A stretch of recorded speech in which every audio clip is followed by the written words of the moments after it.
E enquanto o primeiro-ministro se encontrava com Donald Trump na Casa Branca, representantes de Israel e do Hamas realizavam novas conversas para um acordo de cessar-fogo. Segundo autoridades israelenses, as lacunas na proposta de trégua podem ser superadas, mas deve levar mais do que alguns dias. A princípio, o presidente norte-americano havia informado que um acordo poderia ser fechado nesta semana. A proposta prevê um cessar-fogo de 60 dias, com a libertação gradual de reféns, a retirada das tropas israelenses de partes de Gaza e a discussão sobre o fim total da guerra. As conversas entre Israel e Hamas são indiretas, com mediação do Catar e do Egito. O enviado dos Estados Unidos, que desempenhou um papel importante na elaboração da proposta de cessar-fogo, vai viajar para Doha nesta semana para participar das próximas discussões. E quem chega para fazer uma análise dos últimos acontecimentos no mundo é o Paulo Velasco, professor de Política Internacional da Universidade do Estado do Rio de Janeiro. Velasco, boa tarde para você. Obrigado por estar com a gente hoje aqui no Conexão Record News. Muito boa tarde, Jonathan. É um prazer sempre estar com vocês. Velasco, o que tem de diferente nessas propostas de agora que podem, de fato, levar a esse cessar-fogo no Oriente Médio?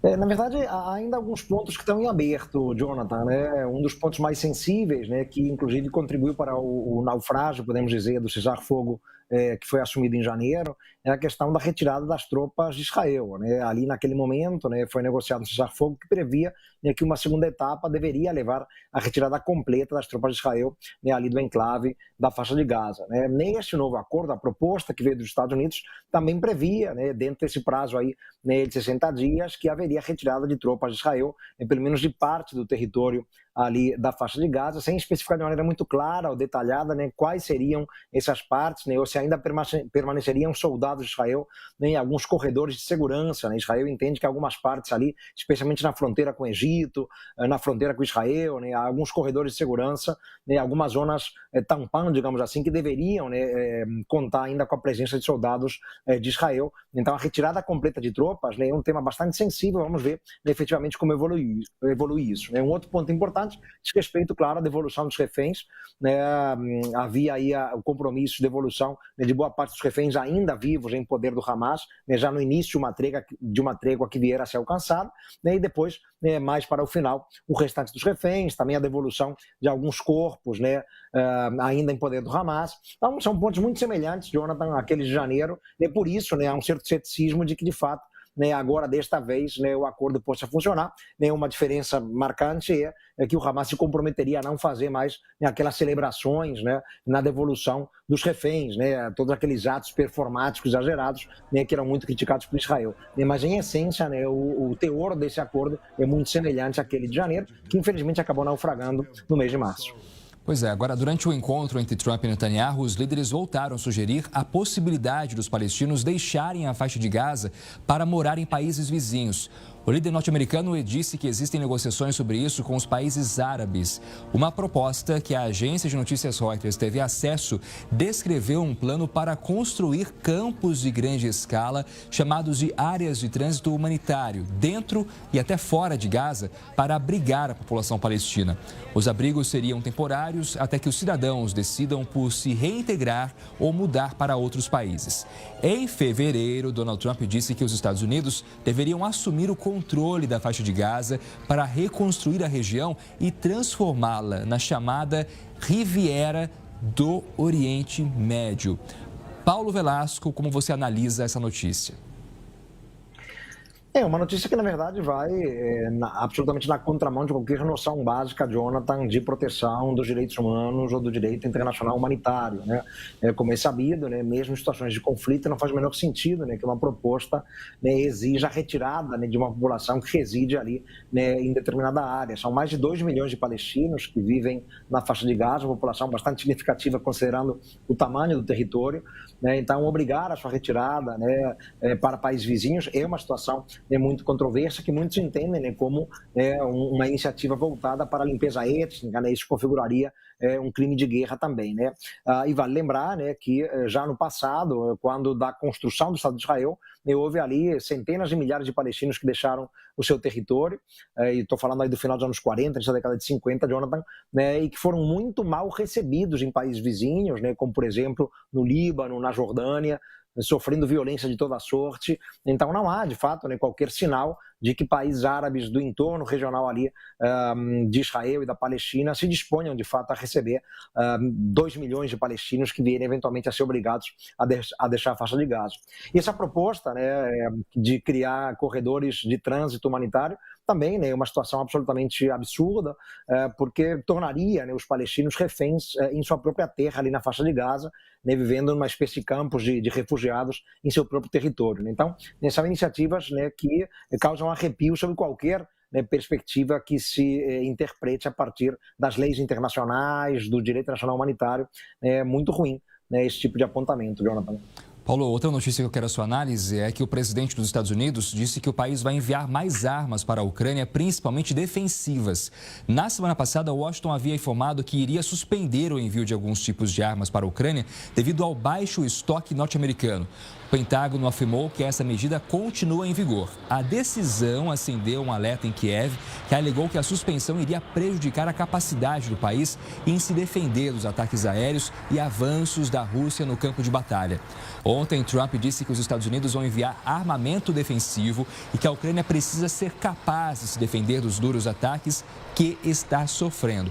Então, uma reviravolta aí nessa notícia. Agora, a Rússia se pronunciou sobre a decisão dos Estados Unidos, disse que, segundo o Kremlin, o envio de mais armas para a Ucrânia só serve para prolongar ainda mais o conflito. De acordo com o comunicado, as ações dos Estados Unidos não estão alinhadas com as tentativas de promover uma resolução pacífica. O porta-voz do Kremlin também criticou países europeus por contribuírem ativamente para a continuação das hostilidades com o fornecimento de armas à Ucrânia. É evidente, claro, que o Putin não quer que nenhum país ajude a Ucrânia enviando armas, né, para que o país lute nessa guerra. Agora, esse vai e vem dos Estados Unidos também entra numa contradição sobre, de fato, até que ponto o país vai continuar ajudando a Ucrânia ou não, né, Velasco? Exato, né? Desde que o Trump assumiu a Casa Branca em janeiro, né, tem havido esses movimentos absolutamente incongruentes e contraditórios, né? Ou ele fala que vai suspender apoio de inteligência, apoio em termos de envio de armas, e depois ele volta atrás, né? Já fez isso várias vezes, né? E temos que lembrar que há algumas semanas, quando houve uma cúpula da OTAN realizada na Holanda, em Haia, né, houve um encontro ali entre o Trump e o Zelensky, né, um apelo do Zelensky, né, para que os Estados Unidos mantivessem, né, uma cooperação militar em termos de envio de armas de apoio de inteligência, né? Pouco depois veio a notícia de que os Estados Unidos iam interromper essa ajuda, agora, né, ele volta atrás mais uma vez, né? Então esse vai e volta, né, que é típico da política externa do Trump, né, que causa muita incerteza, causa muita dúvida, né, e acaba criando um cenário, né, de bastante dúvida, né, acerca das possibilidades, né, nesse conflito para o futuro, né? A certeza que se tem, né, que já temos uma guerra que se estende aí há quase 3 anos e meio, Jonathan, e sem muita perspectiva, né, de um acerto final ou definitivo, né, qualquer possibilidade de um cessar-fogo, né, um conflito que se prolonga, a crise humanitária ela se estende, né, e da parte dos Estados Unidos não há mais, de fato, uma garantia plena ou efetiva para a Ucrânia, né? Os países europeus, sim, buscam dar essa garantia, mas como a gente sabe, né, a Europa não tem o cacife, a envergadura militar, né, que tem os Estados Unidos, especialmente em algumas áreas, como, por exemplo, defesa antiaérea, né, ou o apoio de inteligência, né? Então, por mais que os europeus queiram, né, garantir a segurança da Ucrânia nesse conflito com a Rússia, eles sozinhos não terão condição. Então, todos os olhares se voltam para Washington para ver os movimentos que vêm ali da Casa Branca, e são movimentos, né, como a gente percebe, sempre contraditórios, incongruentes, né? Não dá para saber, né, o que o Trump vai dizer amanhã, por exemplo, porque ele pode voltar atrás mais uma vez, né, para Kiev. Claro, isso causa um enorme sobressalto e incerteza. E a Ucrânia pediu ao órgão global de vigilância de armas químicas em Haia que investigue um suposto uso de munições tóxicas proibidas na guerra. O pedido aconteceu depois que agências de inteligência da Holanda e da Alemanha divulgaram um relatório apontando para a evidência do uso generalizado de armas ilegais pela Rússia na linha de frente.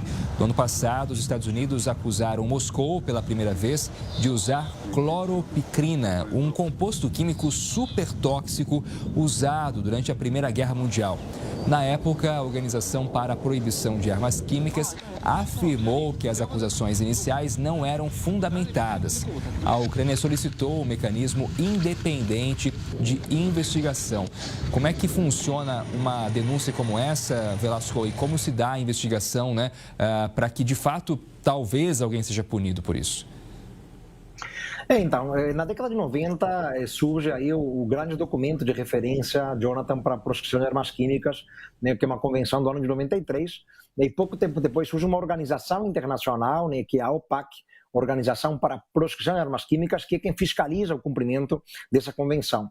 E tivemos um exemplo importante na década passada, no contexto da guerra na Síria, né, quando a Síria foi acusada pelos países ocidentais, na época pelos Estados Unidos e pelo Reino Unido, né, era governo Barack Obama naquele momento, né, de ter feito uso de armas químicas ali, né, na sua guerra civil. Né, e aí foi a Rússia, inclusive, que intermediou, né, a adesão da Síria à convenção que proscreve armas químicas, né, tendo, a partir dali, havido uma investigação de técnicos dessa organização, né, para verificar em loco, né, se de fato, né, havia algum sinal de uso de armamento químico. Né. Algo parecido teria que ser feito com a Rússia.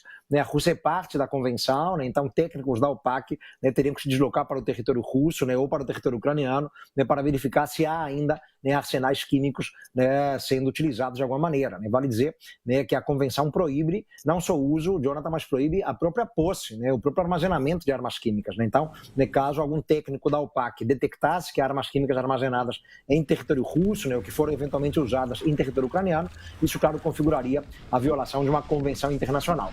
Mas, evidentemente, né, que daí a que se chega a algum tipo de punição contra a Rússia é muito mais complicado, porque uma punição teria que vir a partir do Conselho de Segurança da ONU, e como a gente bem sabe, né, a Rússia, sendo membro permanente, tem poder de veto no Conselho de Segurança. Né? Lembrando que a OPAC, essa organização, não tem poder ela própria de impor sanções. Ela pode verificar uma denúncia, né, encaminhar o tema para o Conselho de Segurança, caberia ao Conselho de Segurança agir, né, tomando alguma medida mais dura, alguma sanção econômica ou uma sanção militar.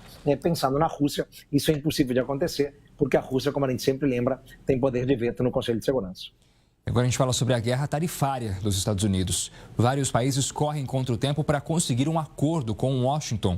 Japão e Coreia do Sul disseram hoje que vão tentar negociar com os Estados Unidos para suavizar o impacto das tarifas que devem entrar em vigor em 1º de agosto. Ontem, Trump informou que 14 nações enfrentariam tarifas que variam de 25% para alguns países, né? Então, uma situação complicada. E chega a 40%, por exemplo, para Laos e Mianmar.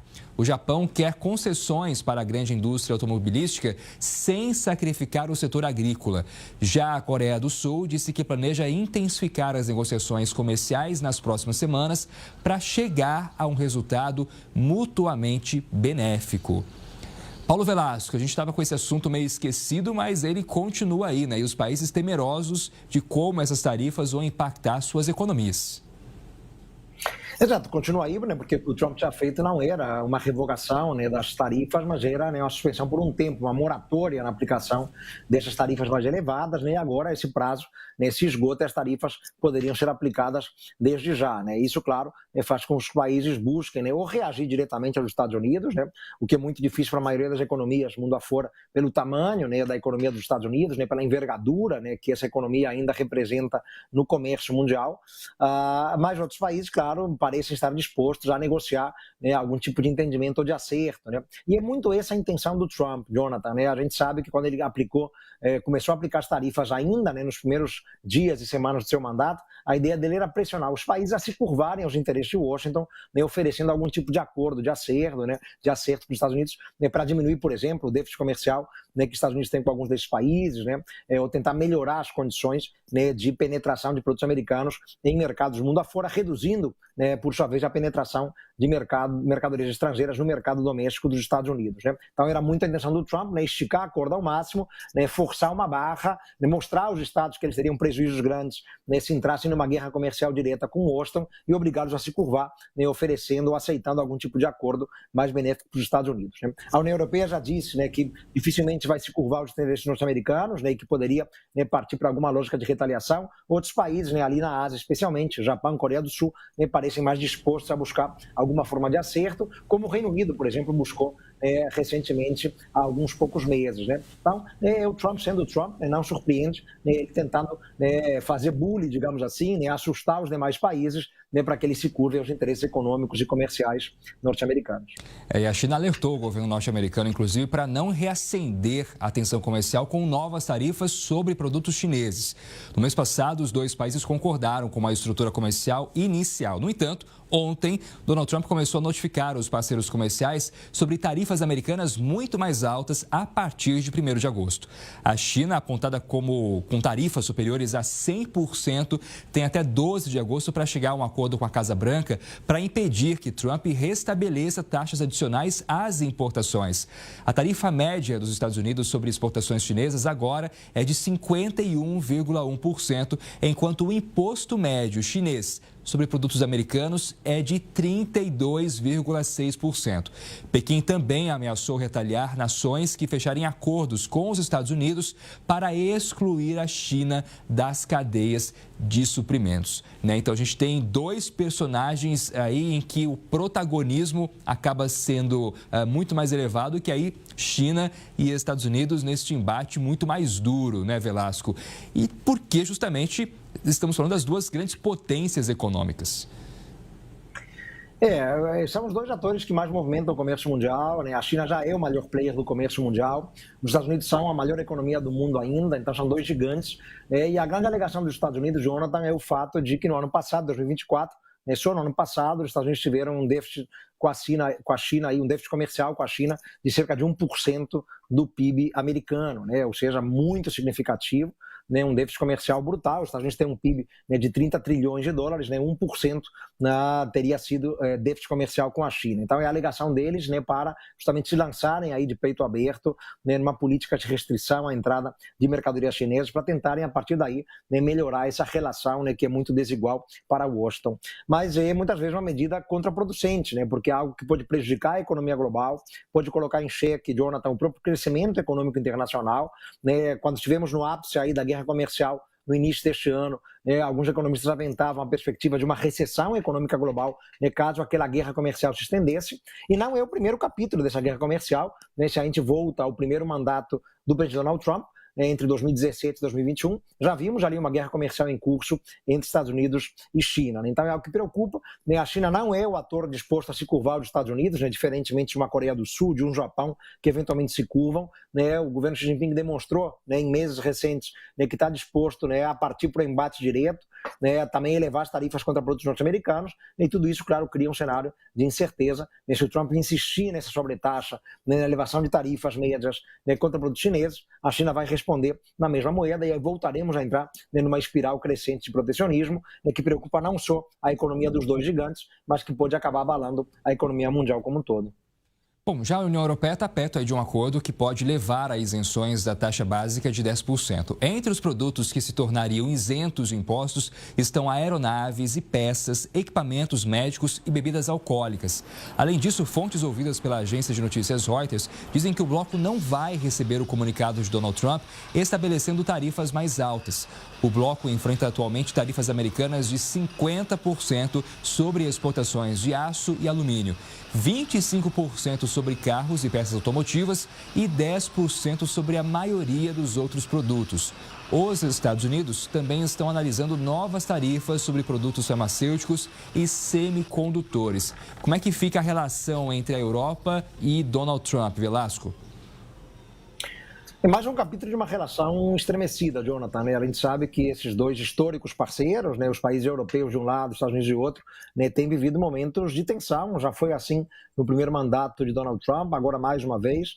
Estados Unidos de um lado dizendo que a Europa tem que ampliar os seus gastos em defesa, tem que cuidar mais da sua segurança, Estados Unidos sugerindo um desengajamento ali da geopolítica europeia, deixando a Europa cuidar mais da sua segurança em um contexto em que o assédio russo é uma preocupação, mas não é só isso, vemos na dinâmica comercial também desencontros importantes, dois atores que têm uma relação de interdependência econômica e comercial muito significativa já há muitas e muitas décadas, mas que também vem protagonizando tensões no âmbito comercial, porque o Donald Trump não poupa dos seus tarifácios, nem mesmo os seus aliados históricos mais importantes. Então, até mesmo os países europeus, até mesmo a União Europeia, ela também se vê incluída nesses tarifácios, muito impactada, alguns setores com tarifas bastante elevadas, e isso, claro, gera uma preocupação na Europa, e dentro do espaço europeu, muitos entendem que não é razoável que o bloco se curve a essas pressões ou essa chantagem, como muitos chamam, às ações do Donald Trump. Então,